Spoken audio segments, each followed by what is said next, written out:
अच्छा तो बाबू, हम गायक कलाकार सुरेंद्र पाल बनकट महुआरी बरसठी जौनपुर की पावन धरती से जय मां वैष्णो स्टूडियो सिकरारा जौनपुर मछली शहर की प्रस्तुति से आप सबके बीच में एगो नया कांड हो जवन की मुंबई पूना माथेरान में घटल घटना। बाबू,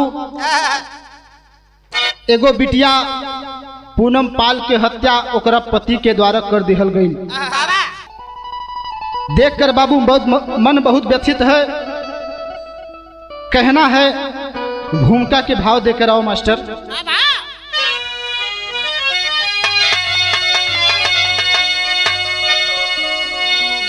कब कहाँ ठहर जाती है जीवन की नैया, जन्म मृत्यु सभी का समय से है होता। मौत आती है जब लेके मातम का मंजर, कभी मौत किसकी है कैसे हो जाता। दर्द होता भरा इस जिगर में तभी टूट जाता है सब सारा रिश्ता और नाता। अरे रोती कलम खून स्याही बनी, कभी कुंवर ऐसे मंजर पे आंसू बहाता।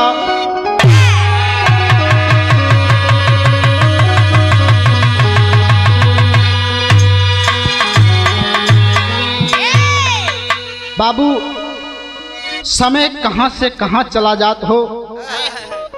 इतना समय बदल गईल है कि आपन आपन ना रह गईल बा। एक लाइन यहाँ मास्टर गजल के टुकड़ा बा।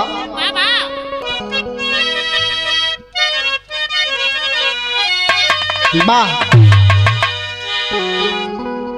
अरे मेरे खून दिल की मेहंदी, अरे मेरे खून दिल की मेहंदी, हाथों में ना लगाना। मेरे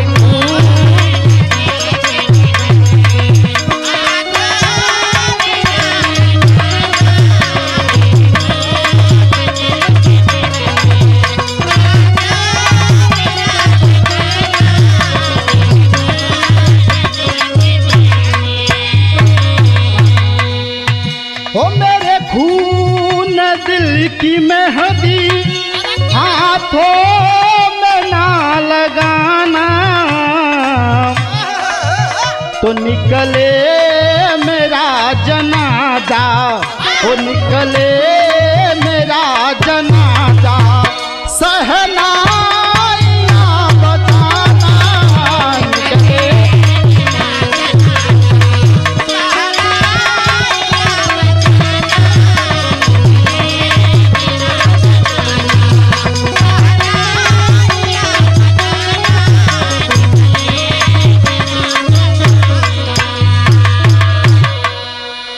तो गीत रहल बाबू, लेकिन हमरे बिरहा में भाव बा।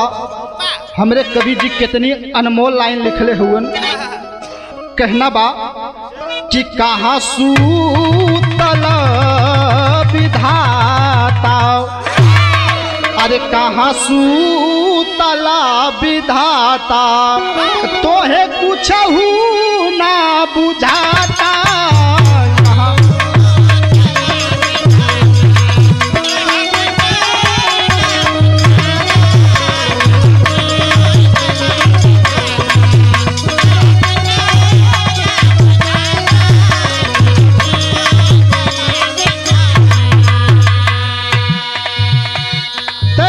सूतल विधाता कि तोहे कुछ ना सुझाता। आपन बनल बेगाना, हो आपन बनल बेगाना, दुश्मनी है कहाता।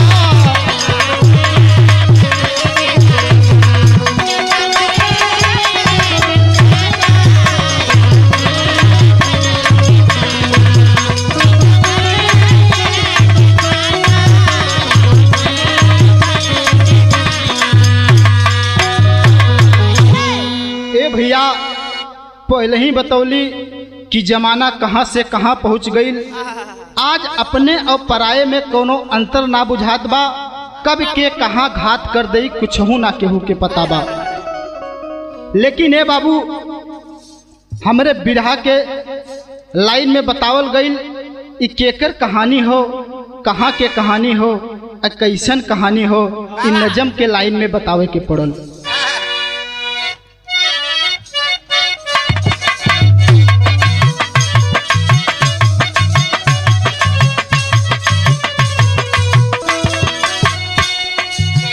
उत्तर प्रदेश जिला जौनपुर की बात सही, उत्तर प्रदेश जिला जौनपुर की बात सही, ग्राम सुरेरी पोस्ट धनवंतपुर की बात रही।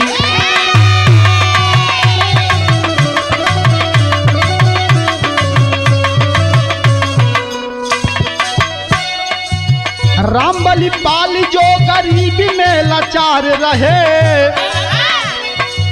रामबली पाली जो गरीबी में लाचार रहे, पत्नी अमरावती संग 2 बच्चे भी खुशहाल रहे।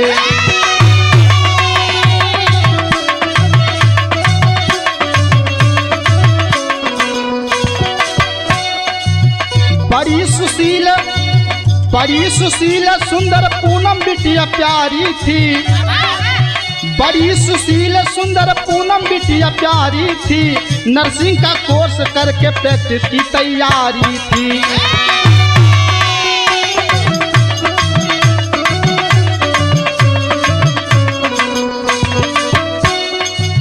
कहा था मुंबई जो माया की नगरिया हो, कहा था मुंबई जो माया की नगरिया हो, सब्जी की दुकान रहल गोरे गाँव शहरिया हो।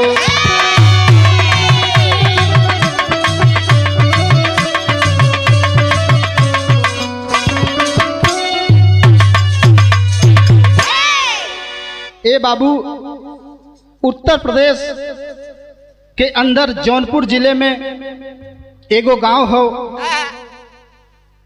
जौन की गांव सुरेरी और पोस्ट धनवंतपुर की ई बात हो। यही गांव में एगो परिवार रहल जेकर नाम बाबू रामबली पाल बतावल गई।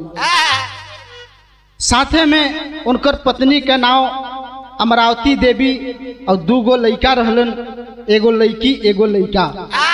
बिटिया के नाम पूनम और बेटवा के नाम रमेश बतावल गई। ए बाबू जैसे कि सभे गरीबी में जीवन यापन करेला, गांव में गुजर बसर ना हो सकेला, तो सब अपने रोजी रोटी के चक्कर में बाबू बम्बई जाए लन कमाए।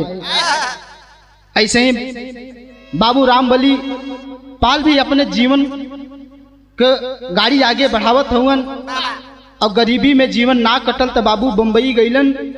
बम्बई कोनो नौकरी के जुआर ना बैठल तो गोरे गांव में एगो सब्जी के दुकान कैलन, वहीं अपने लइकन बच्चन के पढ़ौलन लिखौलन, अच्छी नसीहत देलन। बाबू एक दिन के बात हो, अमरावती महतारी अपने सैया के बुला के कहलिन, ए सैया बिटिया सयान हो गई हो, शादी जोग हो गई हो, नतई हितई में कहूँ सब बता द सबके कि कहीं से एगो लड़का खोजा जात।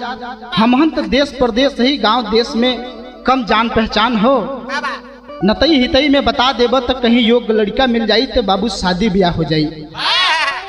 ए बाबू बाबू के दिमाग में बात आइल, यहाँ एक लाइन गीत लगल, बाबू लड़का खोजाए लागल तो लड़का खोजात हो, लेकिन एक लाइन गीत के टुकड़ा बा मास्टर। गीत बड़ी नई बा लेकिन बड़ी मजेदार हो।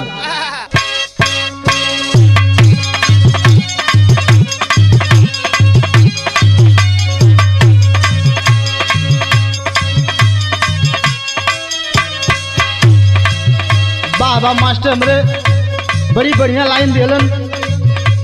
गीत के भाव बा, कहना बा, हो देह चमकता हो कुछ गमकता,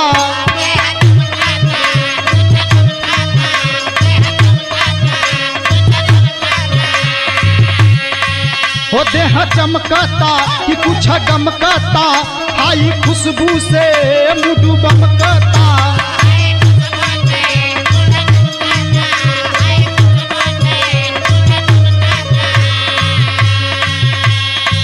हो देह चमकता कुछ गमकता, हाई खुशबू से मुडू गमकता। अरे उड़े लागल मनावा के तीतर, मार के आइल बिया इतर बुझाता ब्लाउज के भीतर।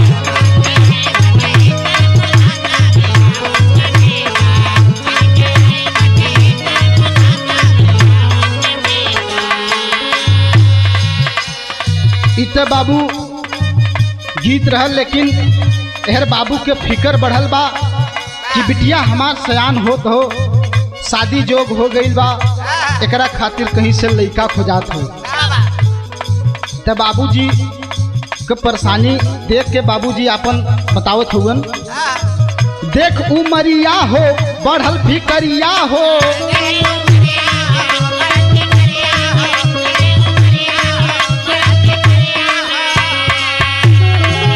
देख उमरिया हो बढ़ल फिकरिया हो, पूनम के शादी जोगे भइल उमरिया हो।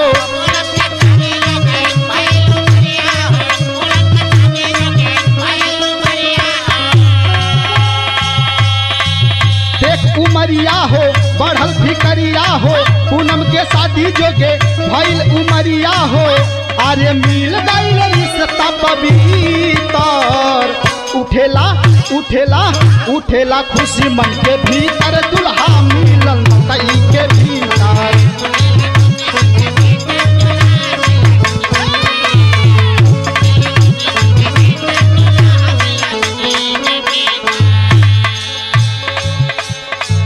ए बाबू नतई रिश्तेदारी में सगरो रामबली बाबू बता दिलन कि बिटिया सयान भइल बा। देखो भैया कहीं से कागो लड़का बढ़िया दिख जाए तो हमका सूचना खबर दिवा दे। लड़का मिल गई बाबू। लड़का मिलल कहाँ? लड़का मिलल बाबू ग्राम देवनाथपुर लक्ष्मण पट्टी ज्ञानपुर भदोही में। खोजत खोजत गईलन। लड़का के नाम बाबू राम सिलोचन पाल बतावल गई। 27 साल उम्र रहल। एगो प्राइवेट कंपनी में BIIT में कार्य करत रहे। बढ़िया संजोग बनल बाबू। शादी के दिन धरा गई। 14 मई 2021 के शादी रहे। तो भइल का बाबू, पूनम देवी बन के दुल्हन घरवा में रही।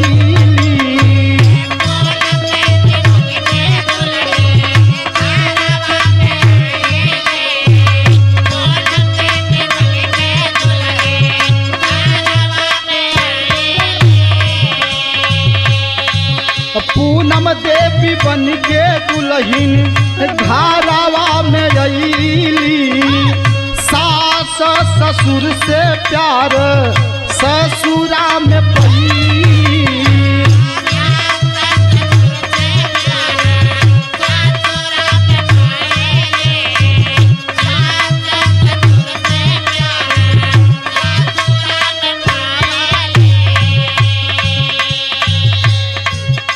बिटिया विदा होके ससुरारी गईलिन। शादी भइल। ससुरा में गईलिन तो सास ससुर सबसे बड़ा प्यार स्नेह मिलत बा। इतना परिवार में खुशी हो बाबूजी कि पूरा परिवार खुशी के ठिकाना ना बा। दुल्हन के देख देख के पूरा परिवार बड़ा खुशी हो कि बड़ी सुंदर दुल्हन मिलल बा। कहना बा,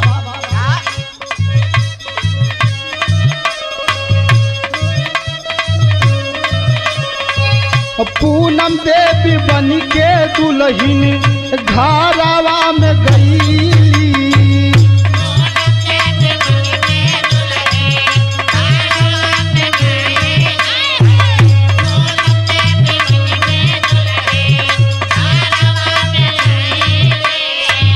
सास ससुर से प्यार ससुरा में पई।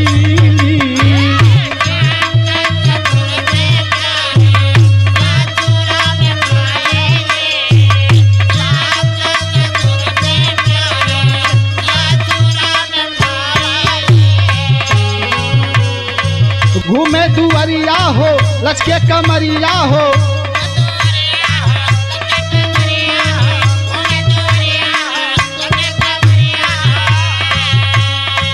घूमे दुवरिया हो लचके कमरिया हो, पूनम के देखी खुश भइल बखरिया हो।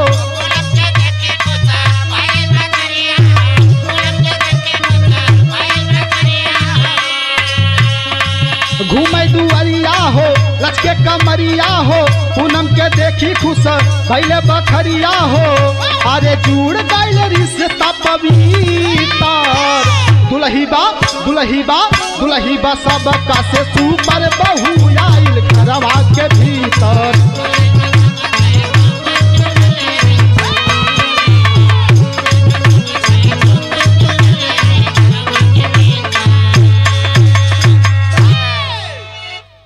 ए बाबू दुल्हन विदा होके ससुरा में गईल, परिवार बड़ा खुश बा। 4 दिन बीतल बाबू, जैसे कि चौथी आवल तो हर दुल्हन विदा होके अपने मायके चल जालिन। ऐसे भैया पूनम भी ससुरा गईल, परिवार से बड़ा प्यार दुलाल मिलल। ओकरा बाद अपने मायके गईलिन। तिहम एक लाइन गीत के टुकड़ा बा, गीत बड़ी पुरान बा मास्टर, जौन की माता बहन लोग गावली।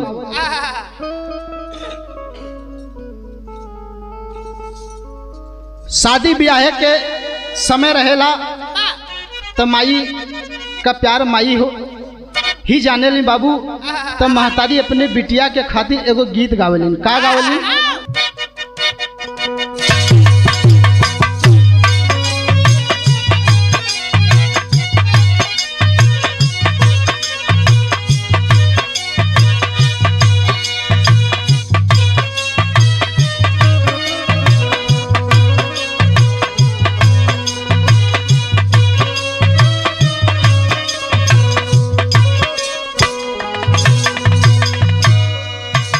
माई बहन लोग गावलिन। माई कहीं की बेटी नियारे बिया बई हो, बपई कहीं की बड़ी दूर हो।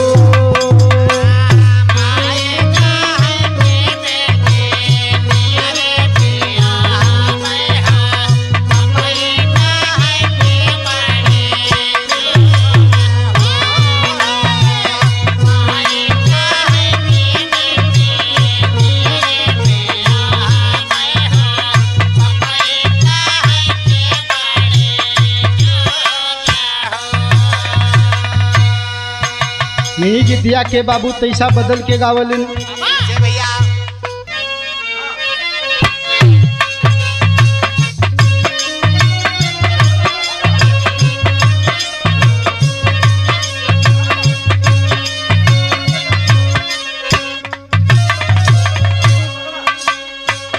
झाझर मारौआ जन छावई है बाबा हो, झाझर मारौआ जन छावई है बाबा हो।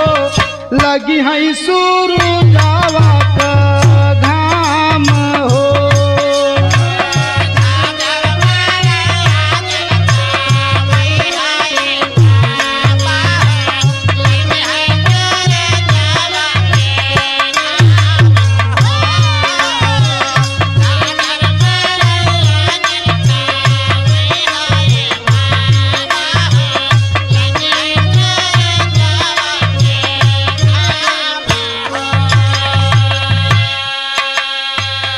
आधे में बैठे हमारे नैहर के लोगवा हो, आधे में बैठे हमारे नैहर के लोगवा हो। आधे में दूल्हा दामाद हो।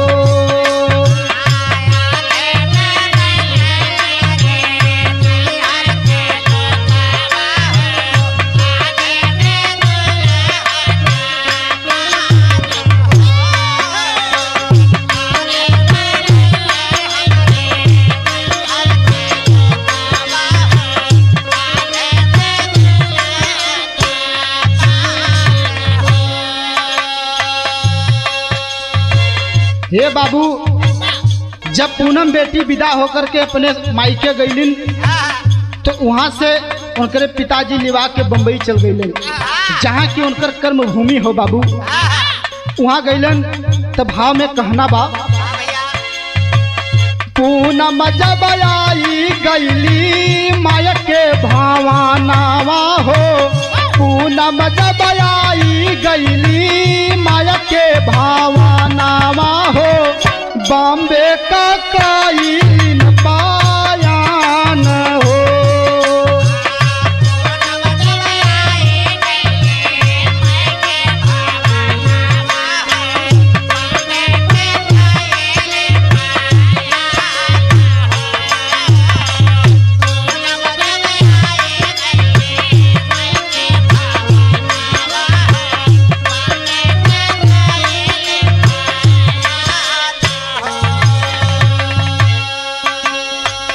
कैली पढ़ाई पूनम साजी के सपनावा हो, कैली पढ़ाई पूनम साजी के सपनावा हो, माई बाबू पे पूरा रमान हो।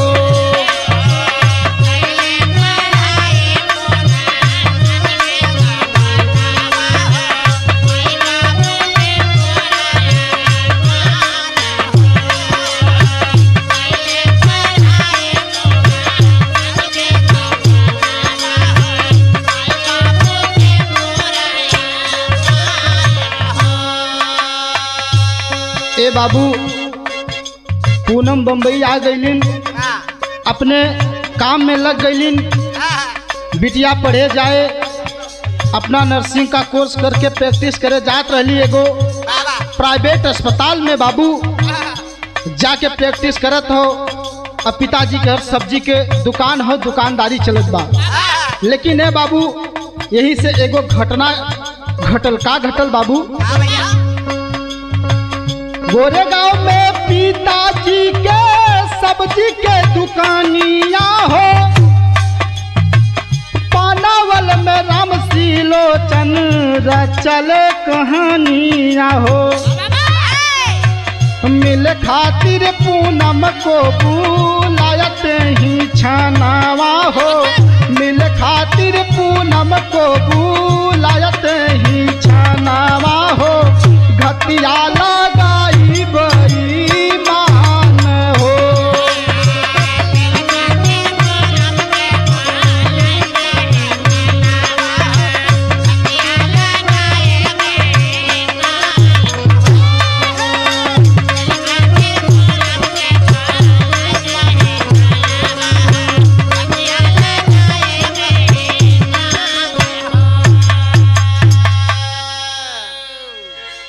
ए बाबू, पूनम के पढ़ाई लिखाई चलत बा। उनकर पति राम सिलोचन पाल जौन की पनवेल में रहत रहलन, इनकरे माइंड में एगो कहानी चलत बा, ये कुछ करे चाहत हुवन अलग। इतनी घिनौनी सोच चलत बा अंदर बाबू, आपके कहानी में आगे मिली। कहना बा मास्टर, घूमे पूनम को लेके माथेरान गईले हो, घूमे पूनम को माथेरान लेके गईले हो, माथेरान जाके उमा कान बुक कईले हो। चाकू से वार करे बन के तूफानावा हो, चाकू से वार करे बन के तूफानावा हो, पूनम तब कईली रूतान हो।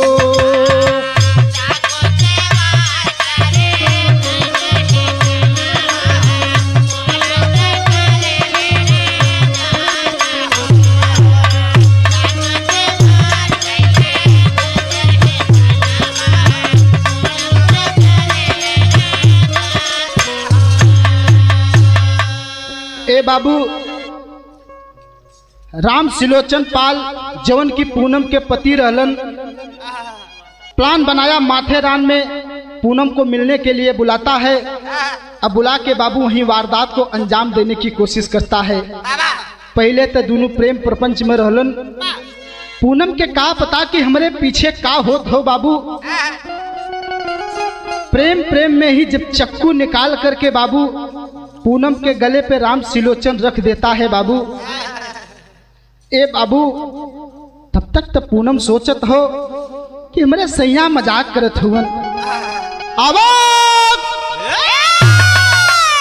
पूनम अवाक हो जाती है बाबू, सोचती है कि एक ऐसा मजाक है। लेकिन जब राम सिलोचन के दिल में दया ना आयल बाबू, पूनम के गर्दनवा पे चक्कुया तैसा धसा दिलन। जब धसा दिलन बाबू, छलछला के खून गरबा से फेंके लागल। पूनम समझ गई कि इस पापी के दिल में मेरी हत्या का साजिश है।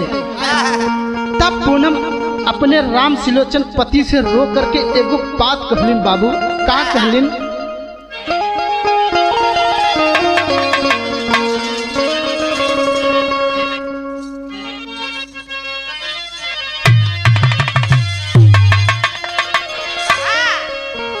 पूनम रो के अपने पति से कहत बा। का कहत बा भैया? कि हमारे सैया हो,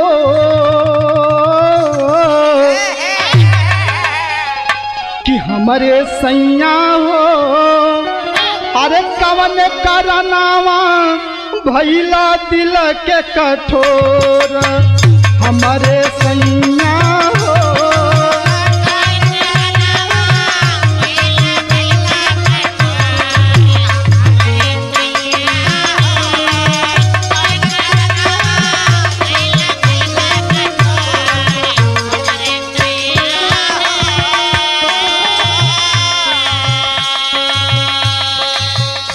पूनम कहत बा ए सैया हम तोहार पत्नी है, हमरा से कवन कसूर भइल सैया? आज हमार जान काहे मारत होगा सैया?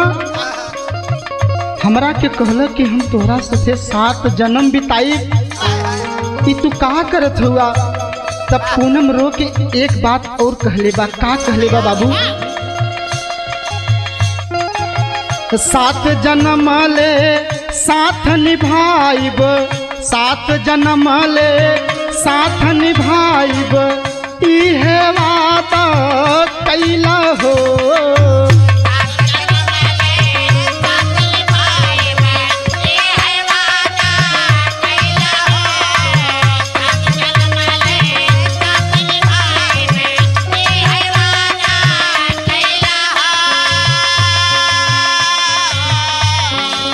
सात जन्म ले साथ निभाइब, इहे वादा कैला हो। अरे 7 महीना नहीं बितवला, अरे 7 महीना नहीं बितवला, दिल के भइला चोर हमारे सैया हो। कि हमारे सैया हो, कवन गुनहिया मरला जनवा मोर। हमारे सैया हो,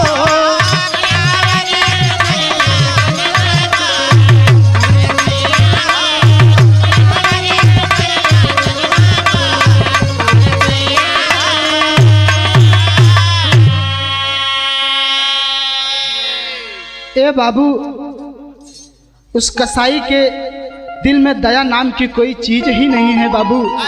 धीरे धीरे अपने शिकंजे को कसता गया, अब पूनम का गला रेतता गया धीरे धीरे बाबू।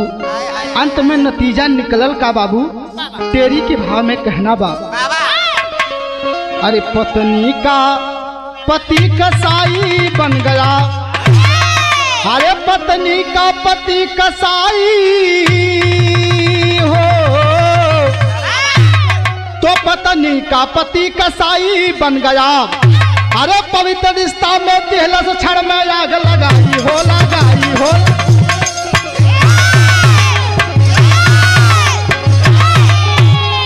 पत्नी का पति कसाई बन गया, पवित्र रिश्ता में दिहलस क्षण में आग लगाई, पत्नी का पति कसाई बन गया। ए बाबू पति कसाई बन गया, धीरे धीरे पूनम का गला काट देता है बाबू। यहाँ शहर के भाव में हमारे कवि जी लिखले हुए, हाथ कटारी लेकर पापी, अरे हाथ कटारी लेकर पापी पूनम गले सटाया है, अरे हाथ कटारी लेकर पापी पूनम गले सटाया है, दया न आई तब पापी को पूनम ने रुदन मचाया है। अरे काट के धड़ से अलग किया सर, अरे काट के धड़ से किया अलग सर, खाई बीच बहाया है, अरे वस्त्र छोड़ा तन पर पापी टैटू काट मिटाया है। ए बाबू, हमारे माई बहन पुराने में गोदना गोदावलिन, जौना के आज नए जमाने में टैटू के नाम दिहल गई। सुहाग के निशानी बतावल जाला पहले पुराने में लोग कहलन, लेकिन ए बाबू सुराग मिटाने के लिए पापी चाकू से खुरेद खुरेद कर उस निशान को मिटा देता है। अब पूनम बिटिया के तन पे एक कपड़ा ना छोड़ ले बाबू कि इज्जत तोपी रहे। इतने निर्दयी पति हो गए हैं संसार में, ऐसन पति के का सजा होके के चाहिए बाबू। कहे में भी शर्म आवता कि अपनी ही पत्नी को निर्वस्त्र छोड़ दिया। अगली लाइन में कहना बा, और बैठा जाकर घर में पापी, इधर प्रशासन अझुराया है, अरे जाकर बैठा घर में पापी, इधर अनुशासन पगलाया है, सीसीटीवी फुटेज देखकर मुजरिम का पता लगाया है, रील में देखकर रियल किया है, रील में देखकर रियल किया है, जुल्मी तब घबराया है, अरे रील में देखकर रियल किया है, जुल्मी तब घबराया है, 24 घंटे के अंदर जुल्मी को जेल पठाया है। सलाम करता हूं बाबू पूना मुंबई पुलिस को, ऐसे पापी को 24 घंटे के अंदर बिना सुराग के एगो सुराग बिना छोड़लस। क्राइम पेट्रोल नामक एगो सीरियल चलेला, तमाम नॉवेल्स पढ़लस।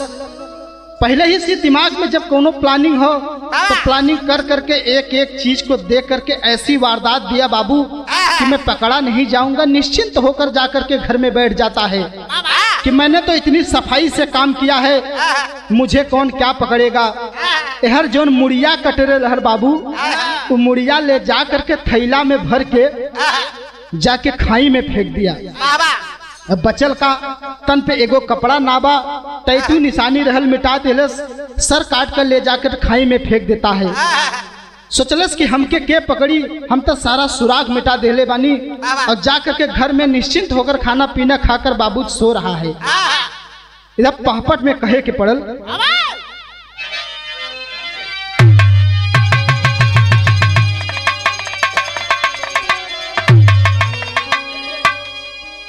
अरे पूनम क्या मार दी है बजनवा मनवा बाउरबा, अरे पूनम क्या मार दी है बजनवा मनवा बाउरबा, अरे धोखा भारी कैलेस पूनम के संगवा मनवा बाउरबा।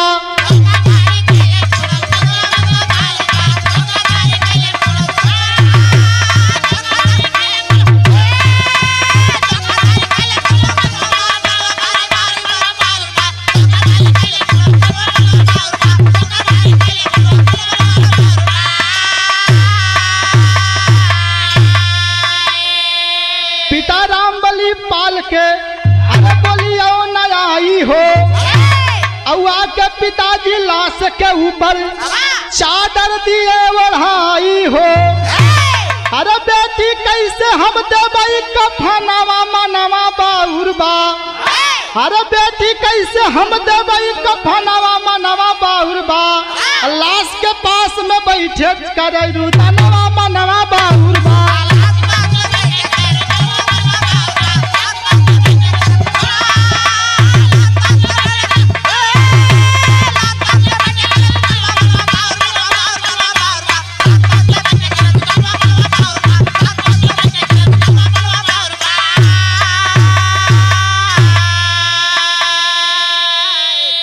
ए बाबू समाज में ऐसा लोग हुवन कितनी सा दया नाम के चीज ना हो। इतना बड़ा धोखा पूनम के साथ होता है बाबू, सिर्फ एगो शक के भरोसे। 7 जन्म का कसम खाई के 7 महीना ना बितौलन बाबू।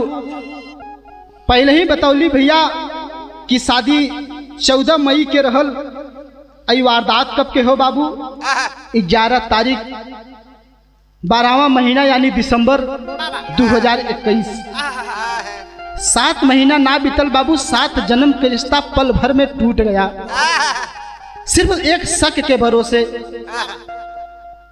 इतना भी ना समझ में आई कि एगो बाप अपने बिटिया के एक बीता से लेकर के 25-26 साल तक पढ़ा लिखा कर पाल पोस कर गुण सहूर हर एक चीज सिखा करके बाबूजी अपने ससुराल को बेटी को भेज देता है। उसको क्या मिलता है बाबू? लेकिन इधर दरिंदे को कुछ भी नहीं पता कि कितनी मेहनत से एक बेटी परवरिश करके पाली जाती है। ऐसे पापी को क्या सजा दें? ये तो आप समाज के श्रोता भैया आप सब तय करें, ऐसे गद्दारों के क्या सजा मिलनी चाहिए। आल्हा के भाव में बाबू कहना बाबू।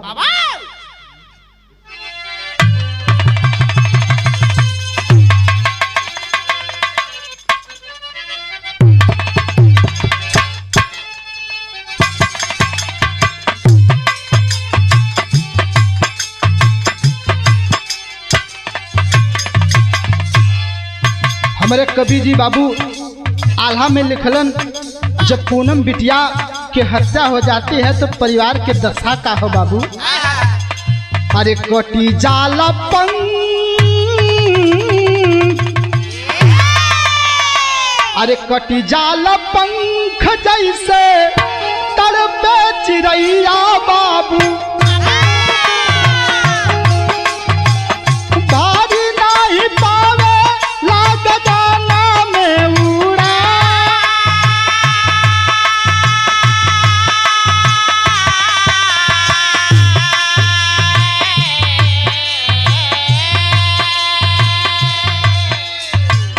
कैसा न लिखले विधना हमारो समैया भैया।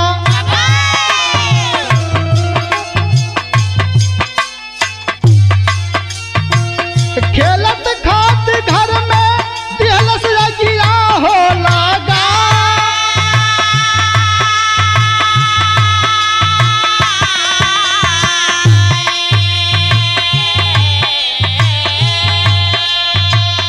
रोवेला बेटी खातिर गौआ नगरिया बाबू।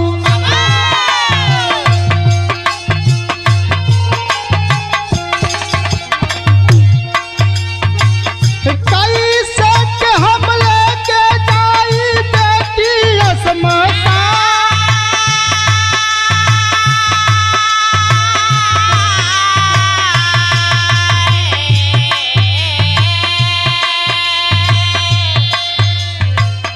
पाल समाज के डूबाला बाप गड़िया भैया।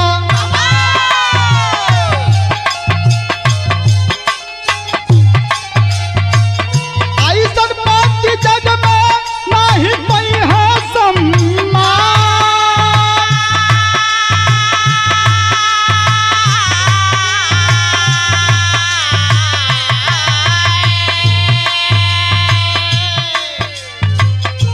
ए बाबू,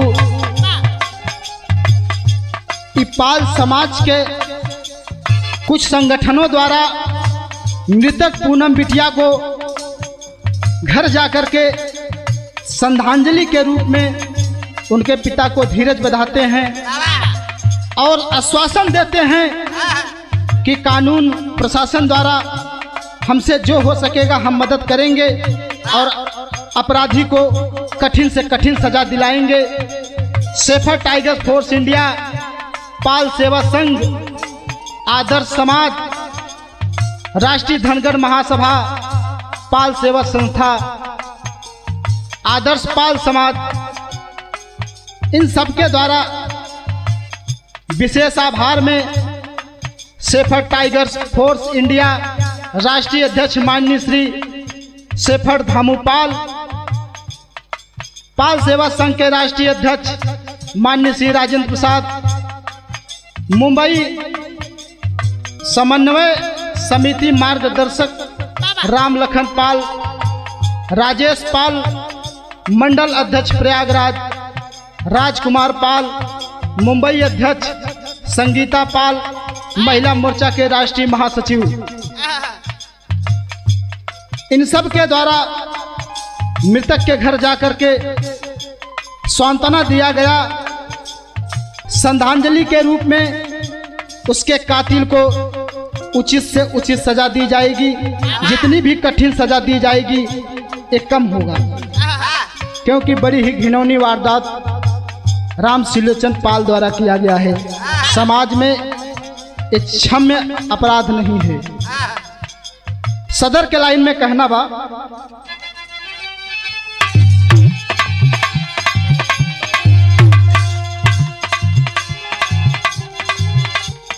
पूनम बेटी घूमे गई पति जी के संगवा,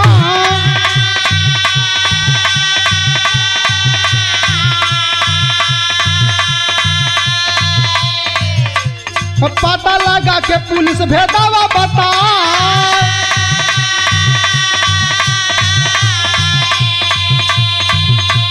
लाश बिना मुड़ी के माथेरान में मिलली,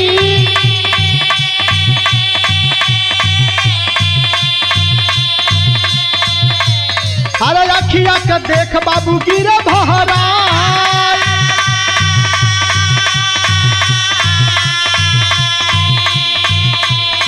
रोवेला रमेश भाई अमरौती माया नामा,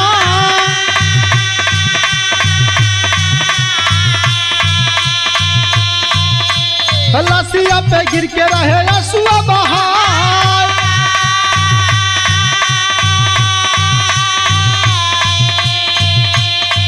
अरे मांगेला न्याय बाबू प्रशासन के समानावा,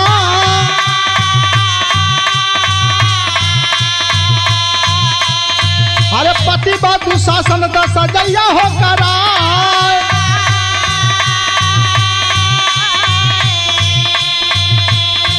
कैमरा से मिले सिलोचन के सुरखावा,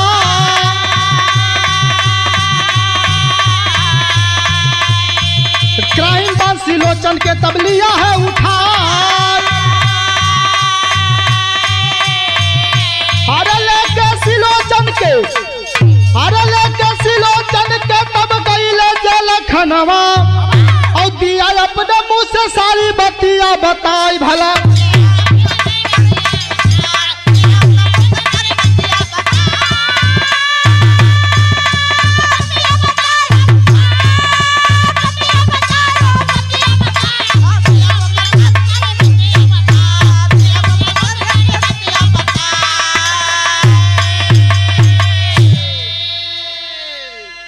बाबूजी अब बेटी को निर्वस्त्र कैसे एक बाप देख सकता है। बाबू दूर से ही चादर को फेंक कर बिटिया को कफन दे देते हैं और लाश ले जाकर जलाने का काम करते हैं। भाई रमेश बिना बहन के हो जाता है, छाती पीट पीट के रो रहा है। बाबू एको महतारी पे का बीती भैया, ये तो हम आप बयान न कर पाई।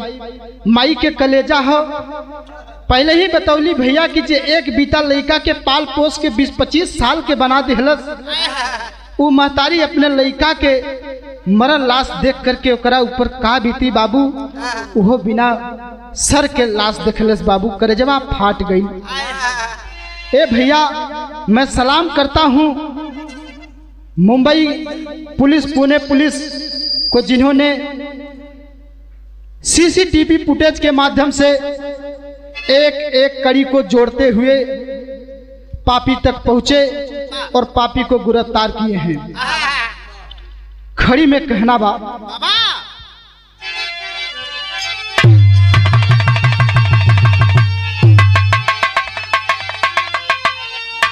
अरे सूख गई सबके आखी कयसिया, अरे सूख गई सबके आखी कयसिया, तब पूनम बेटी के जलवले बाबूजी लसिया।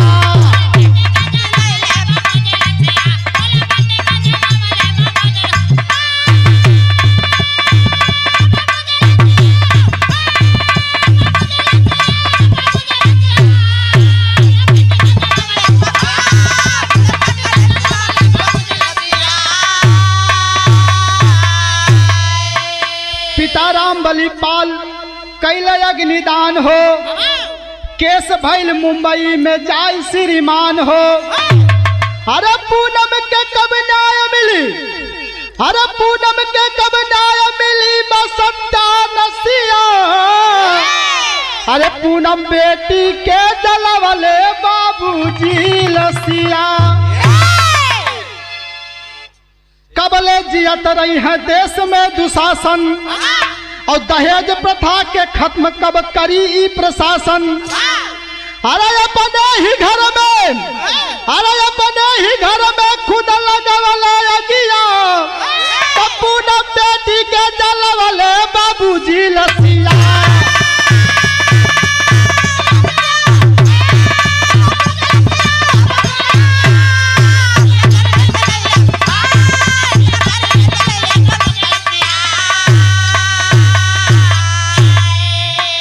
बाबूजी पहले ही बतौली कि एगो शक के वजह से केहू इतना बड़ा वारदात ना कर सकेला, लेकिन ए बाबू मामला तो अंदर ही अंदर कुछ और रहल। बतावल गई बाबू, शादी में हर पिता के जौन शक्ति होला अपने बिटिया के कुछ न कुछ देवेला, चाहे बिटिया के विदाई समझला और चाहे दहेज समझला। लेकिन ए बाबू कुछ क्रूर किस्म के इंसान ये संसार में हुवन, जवन कम दहेज मिलला के वजह से पहले ही से ही टारगेट सेट कर लेलन, पहले ही से सारा प्लानिंग करलन और ले जाकर के बिटिया के हत्या कर दिलन। ए बाबू बिटिया तो संसार छोड़ के चल गई, लेकिन ये बेटी को हमारी तरफ से श्रद्धांजलि के रूप में गीत बा। आखिरी लाइन में बाबूजी गुरु घराने के परिचय हो। गुरु बिहारी गुरुपत्तु सुखनंदन गईले काशी। हरे राम प्रभाव छविनाथ सुरेश जी पूर्वांचल के वासी हो।